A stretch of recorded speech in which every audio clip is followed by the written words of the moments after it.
Guys, आज मैं एक ब्यूटीफुल वीडियो लेके आया हूं। है तो छोटा सा, लेकिन ये बहुत बड़ा और बहुत ही पर्पसफुल वीडियो है। आज मैं आपको बताने जा रहा हूं जो क्लास 8 ऑनवर्ड्स ही, चाहे वो हायर क्लासेस क्यों ना हो, तो उसमें भी ये बहुत जरूरी होता है। और आज में है तो ये बहुत सारे जिनको हम बोलते हैं पोइटिक डिवाइसेस। जैसे मैंने आपको बताया पोइटिक डिवाइस क्या, पहली बात ये है कि पोइटिक डिवाइस कितने होते हैं। पोइटिक डिवाइस बहुत सारे होते हैं। और पोइटिक डिवाइस में हम क्या करते हैं? पोइटिक डिवाइस एक एक्सप्रेशन है जिसको हम बोलते हैं, लिटरेरी हम बोलते हैं या लिटरेचर के जरिए बोलते हैं। एक कम्युनिकेशन सेटअप होता है जो एक पोइटिक डिवाइस में देखा जाता है। पहली बात, अगर हम कुछ सिंबल्स और साइंस लेते हैं, जैसे मैं कहूंगा सिमिलीज, इसके एक्सप्रेशंस में क्या क्या कौन कौन सी चीजें होती हैं जो सिमिली को हम बताएंगे। सिमिली क्या होता है पहले हम बात करेंगे। कुछ आज मैं आपको बताऊंगा एक छोटे से वीडियो में। हालांकि मैंने इससे पहले भी इसका वीडियो बनाया हुआ है, लेकिन आज मैं आपको दो चार ऐसी जो पोइटिक डिवाइसेस है उनके बारे में बताता हूं। पहली बात मैं करूंगा जनरल जो एक कॉन्सेप्ट है, लोगों को और स्टूडेंट्स को, ज्यादा गाइज को ये पता होना चाहिए सिमिली क्या होता है। देखियो स्टूडेंट्स, मैं आपको एक बात बताऊंगा। सिमिली क्या होता है? एक device that compares unlike things. Simple सी बात है, इनडायरेक्ट। अनलाइक थिंग्स को हम जैसे things with the help of like और एज, जिसमें हम यूज करेंगे। जैसे मैंने लिखा है लाइक और एज, जिसमें हम यूज करेंगे लाइक। एग्जाम्पल भी मैं आपको बता दूंगा, जैसे ही is as sweet as honey. किसी को हम बोलते हैं यार यार ये हनी, ये स्वीट से भी बहुत ज्यादा हनी है, ये बहुत as as sweet as honey, यानी इसमें इतनी मिठास है। हम यहां पे सिमिली में ये डिस्क्रिप्शन देते हैं कि ये इसमें मिठास है। हम सिमिली का वर्ड यूज कर सकते हैं। Like my brother is like a sweet, हम ये कह सकते हैं स्वीट कैन, जो मेरा भाई है वो कितना स्वीट सा है, तो हम ये कह सकते हैं।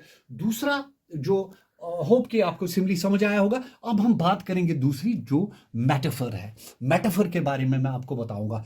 अभी मैंने आपको बताया it is unlike, okay, that compare से अनलाइक थिंग्स, जो आपस में अनलाइक थिंग्स का जो कंपेरिजन होगा। But this is we compare two things but in indirect form. Indirect form, हाँ, हाउ इज इनडायरेक्ट फॉर्म? मैं सिमिली की बात नहीं बोल रहा हूं, मैं सीधे किसी को बोलता हूं यू आर लाइन, ठीक है, you are lion, you are a tiger. तो इसी तरह ही इज अ शाइनिंग स्टार, वो शाइनिंग स्टार है। नहीं तो हम क्या देखेंगे? वो स्टार है, तारा है जो आसमान में चमकता। नो, बट एक डायरेक्ट इनडायरेक्ट वे में मैं उसको डायरेक्टली बोल रहा हूं, यानी वो क्या है। इसमें लाइक और एज यूज नहीं करना है। किसकी बात बोल रहा हूं? I am talking about metaphor. Metaphor में हम क्या बोल रहे हैं?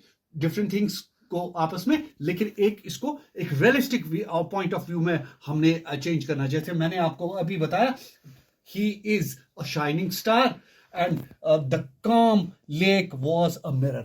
हम लेक की बात करो, अरे वो उसमें तो एक आईना था, नजर आ रहा था। हम काम लेक की बात बोल रहे हैं यहाँ पे, ठीक है। तो ये जहां पे सिमिली की बात है, simile is unlike, and we can say metaphor is it is compare two things but in a indirect form. दो चीजों को हम कंपेयर कर रहे हैं लेकिन इनडायरेक्ट फॉर्म में। ये भी एक किस्म की indirect, but still there is ये अनलाइक। अनलाइक मीन्स जो जुड़े हुए आपस में नहीं होते हैं। जैसे एज स्वीट एज हनी मैंने यूज किया। अगर आप देखोगे यहाँ पे मैंने स्वीट और हनी बोला, लेकिन यहां पे सीधे बोलता हूं शाइनिंग स्टार। शाइनिंग स्टार, तुम शाइनिंग स्टार हो, ओबियसली शाइनिंग स्टार। अरे तुम टाइगर हो, नहीं तो क्या वो शेर हो सकता? इंसान शेर बन सकता है। But here what we are for, we are just bothered about indirect form. Here we are unlike, two unlike things.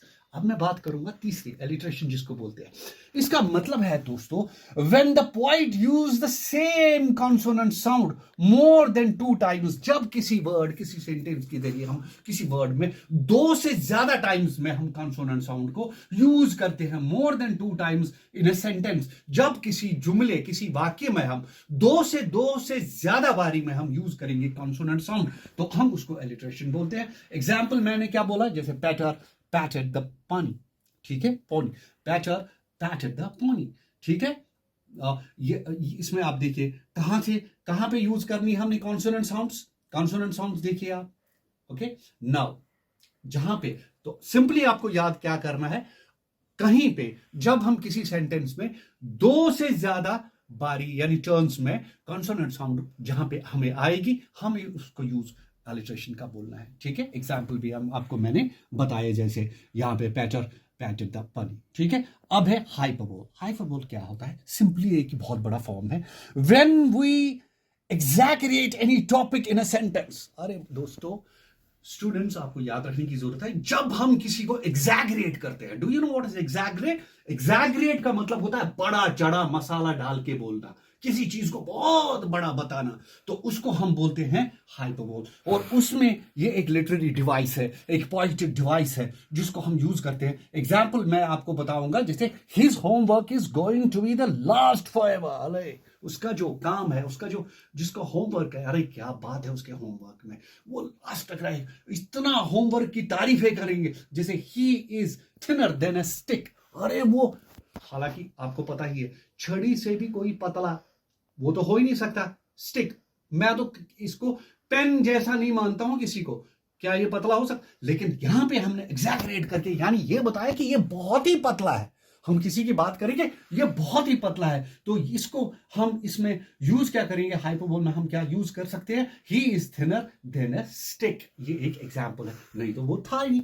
अब एक और हम एक पोएटिक डिवाइस की बात करेंगे जिसको हम बोलते हैं एजेंस। एजेंस क्या होता है दोस्तों? ये आपको याद रखना, ये भी बहुत सारी टर्म्स में, बहुत सारे सेंटेंसेस में यूज करता है। पोएटिक डिवाइसेस में पोइट यूज करता है, लिखने में, अपनी कपलेट्स लिखने में ये बड़ा जरूरत पड़ता है एसेंस। जैसे the vowel sound is repeated not in beginning but in the middle of the sentence. जब हम आ ए ई आई ओ यू, यानी आपको पता है वॉवेल्स होते हैं।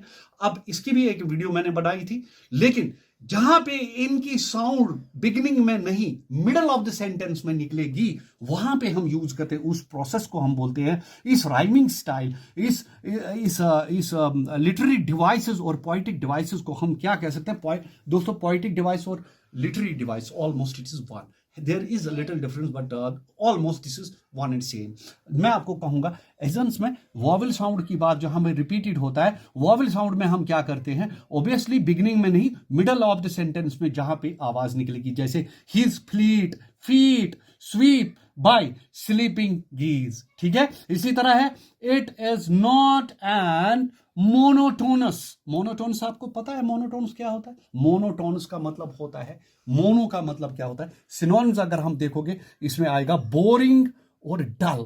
मोनोटोनस का मतलब होता है वो टोन जो सिंगली जहां पे हम यूज करते हैं, मतलब it is not and monotonous. Synonyms अगर आप मोनोटोनस का वर्ड यूज करोगे, मोनो का मतलब क्या होता है? टोन का मतलब क्या होता है? टोन में, आवाज में, मोनो मीन्स एक आवाज में। तो सिनोनिम्स जैसे लगेगा हमें बोरिंग और डल, इसके यूज आप वर्ड कर सकते हैं as a synonym. Not hot and monotonous, it is hot and monotonous. इसका मतलब क्या है? हम यूज कर सकते हैं, अगर हम इसको सिनोनिमली भी देखेंगे तो बोरिंग और डल वर्ड आप यूज कर सकते हैं इस मोनोटोनस में। तो जहां पे हम कहने का मतलब जहां पे ये है कि एजोनस जहां पे दोस्तों वहां पे होती है, हम क्या करते हैं? इसमें एक वॉवेल साउंड आ जाती है रिपीटेड। कहां पे? Not in beginning but in the middle of the sentence. ठीक है दोस्तों, तो ये मैंने आज आपको 4 पोएटिक डिवाइसेस बताई। आई होप आप लोगों को ये समझ आया होगा, और होपफुली मैं कल परसों एक और भी, ये आप मानिए पोएटिक डिवाइस पार्ट 1 था, और मैं आगे आपको बताने जा रहा हूं poetic device part 2, which is very essential और बहुत ही इंपॉर्टेंट है, खासतौर पे उनके लिए जो लिटरेचर पढ़ते हैं और जो बुक्स के ज्यादातर बुक्स पढ़ने का जिनको ज्यादा शौक है, जिनको लिखने का शौक है, उनके लिए पोएटिक डिवाइस और लिटरेरी डिवाइस का होना बहुत इंपॉर्टेंट। होप आपको ये वीडियो अच्छी लगी होगी। अगर आप लोगों को अच्छी लगी तो कमेंट सेक्शन में भी बताइए और लाइक कमेंट जरूर कर दीजिए। Thank you so much.